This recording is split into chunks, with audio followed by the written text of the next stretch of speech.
Okay, Zatima fans. Now, I know there is a bit of confusion about the episode 6, but let me put it this way. I watched episode 5 and the real episode 6, which is No More Lies. For whatever reason, on Amazon Prime, episode 6, even though it's titled No More Lies, this is clearly an episode that has been uploaded out of order. I don't know who screwed up or why. I just know that currently, at the time of me recording this video at 2 p.m., BET Plus isn't working for me when I go to the Zatima episodes 5 and 6. I guess they are trying to put the correct episode up. I saw episode 6 on another outlet, so I'll leave it at that. And then I saw episode 6 leak on Prime. So if you want to see the out of order episode, it's on Prime. If you want to watch a real episode 6, you probably gotta wait. But in any case, this is the real episode 6. I give it an 8 out of 10, just like episode 5, Game Changers. Pretty good episode. And we're going to get into it. This episode was like, 27 minutes? So a couple minutes longer than episode 5 was. And before jumping into the actual review, make sure you take a moment to hit like and subscribe. Follow me on social media. Links are in the description. And hit the notification bell. That way you are up to date whenever I post content on the channel. Actually, the other outlet was Apple. I watched it on Apple. The real episode 6. I don't know if Apple also screwed up like Prime did, but I know. At the time I watched episode 6, it was the real one. And then when it comes to the leak, that was on Prime. So again, just to be clear, technically I did watch on 3 different outlets. I watched episode 5 on BET Plus because it was working at the time. Then I watched episode 6, the real one, on Apple. And then I watched the leak on Prime. So there you go. BET Plus, Apple, Prime. There you go. I'll let you know. So we pretty much pick up where we left off at the funeral home. And it is kind of painful to watch Fatima lie to Zach's face. It went from, okay, you're obviously lying, to, okay, now you're gaslighting because you are trying to make Zach not believe what he is seeing. So they're going back and forth about the watch, and Fatima's like, oh, actually my watch, I left it at home. And sometimes I take my watch off, when I'm at the gym or something like that, and I forgot to put it on. And, Zach is starting to put 2 and 2 together, because it turns out that the picture of the watch that the funeral director gave them, if you flip the picture over, you can see the inscription. And it literally says Fatima and Zach on there, in the entire inscription. I forgot what it was, but she's like, a lot of people had that watch, babe. It's a brand new Rolly. Like, no, it's not. And it has the inscription right there. Why are you trying to make it seem like, I'm tripping, like I'm not seeing what I'm seeing? But basically, she mentions part of what happened in terms of the life insurance policy and Jeremiah coming to talk to me at the job, and he must have grabbed my Rolex or something. And it's like, look, I know you're lying because I could tell by your face, like, you're hiding something from me. And it's like, you promised that we wouldn't lie to each other, and it's killing me that you're lying to me right now. And if I find out, oh man, it's on. So he plans to go to Jeremiah's apartment, and Zach also is like, wait a minute, do you think he broke into the house or something? And then he just goes over there to confront his brother. So from there, I think the funniest part was when he told her, hey, funeral director, yes sir, yeah, I'm gonna need 2 caskets in a little bit. Oh, okay. And he just said it was just like, all right, like, okay, yeah, that's gonna be 2 for 1. Yes. Dude is a slime ball. So we go over to Preston showing up at Zach's. He's just waiting out there. It's just like Karen would. Deja comes by and asks for help bringing her groceries into her apartment. And essentially, Preston just says, look, you're attractive, and I'm attracted to black women, but you're just a bit too aggressive for me.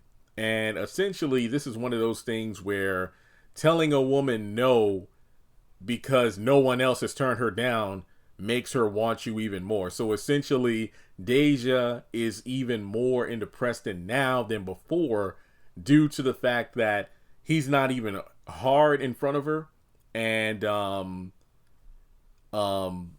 he's basically turning her down, despite any other man, including myself, would have folded. So you can be sure that these two are going to have more interactions as the seasons go on. And like I said before, even prior to season 3, I'm like, it would be crazy if these two started dating and Preston treated Deja like a lady rather than like, a fine piece of meat. So I'm very curious to see what the dynamic between these two will be as the season unfolds. Fatima calls Connie, and basically, she's trying to beat him to the apartment because, he knows, or she knows, that if Zach gets his hands on his brother, it's a wrap.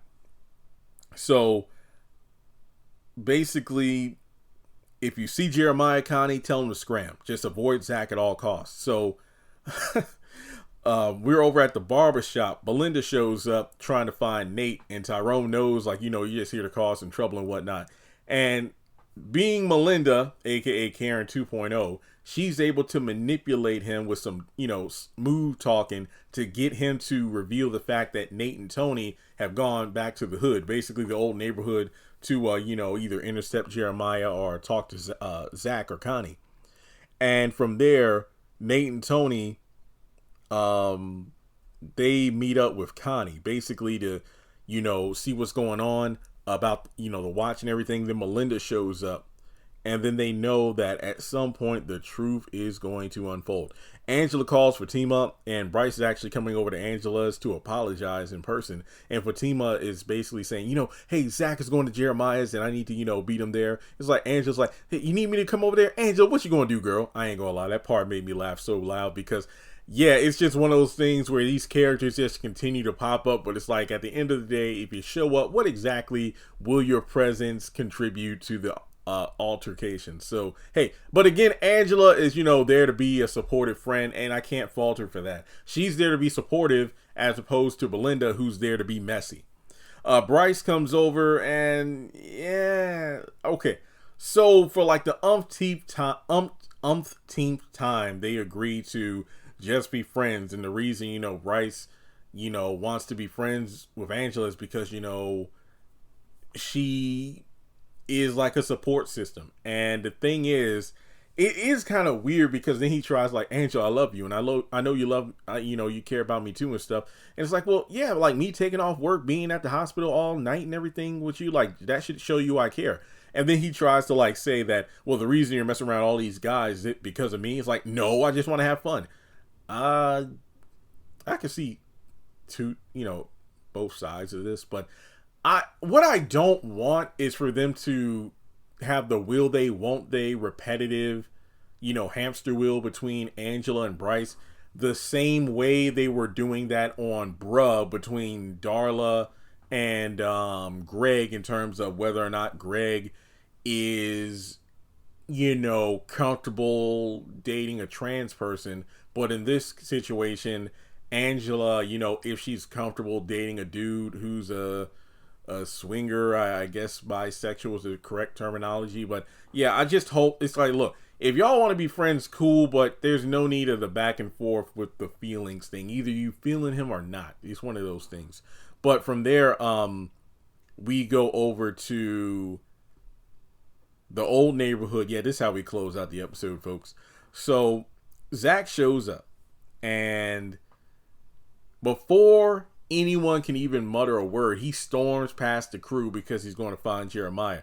Connie says, hey guys, you go out there and stop him. So Nate and Tony rush up behind him, and then Connie and Belinda are just standing there, and Belinda just says, oh man, this is going crazy, and oh, you enjoy this kind of thing, right? What do you mean? Like, you just thrive off this drama. There's a lot of stuff that's going down. It's almost like you don't even know the intensity of the situation that's about to happen. Like, you're just here to cause some trouble, and it's about to get really, really fatal around here. Well, based off the leaked episode, we know it is about to get fatal. But in any case, turns out that Fatima shows up as well, and it turns out, that Belinda, found out about the watch, and as a result, Tony has to watch, and they need to get the watch back from Tony, which this is just really convoluted, to be completely honest with you. And then from there, the final scene is Zach going up to Jeremiah's door, and he's not there. And then Nate and Tony are trying to calm him down. It's like, I want to kill him. It's like, yo, man, calm down. What do you mean calm down? It's like Zach is making these, enraged accusations. And then it turns out, yeah, he's right about them knowing something. And he's badgering them about, okay, yo, Tony, you better tell me something, man. And then Nate, and I'm just sitting here. Honestly, I feel kind of bad for Nate because Nate, like he said, Nate wanted to tell him last week. And then everybody got on his behind about it. And then now it's like, hey, you either tell me or you're going to get in trouble. I mean, what did Zach say? What did Nate say? Zach is going to find out one way or another. Now, the thing is, Fatima told a half-truth at the beginning of the episode to Zach. Now, at the end of the episode, because at the beginning, yeah, Jeremiah showed this to my job. He must have taken the watch. Now, Nate mentions, I don't know if Fatima fell or if she got pushed, but we don't know all the information, but we know Jeremiah. And then, Zach flies off, and that's pretty much how the episode ends. And these cliffhangers need to be a little bit more properly planned. It just feels like an episode of Sopranos where the episode just fades to black. But this was pretty decent. I gotta say, this was a good pair of episodes. And yes, I will be recording a review on the leaked episode. I do not know if I want to release it yet, but we will see. So yeah, episodes 5 and the real episode 6. Very good pair of episodes. Arguably the best of the season so far. Definitely a step up from last week. So with that being said, make sure you take a moment to like and subscribe, and I will catch you in the next video.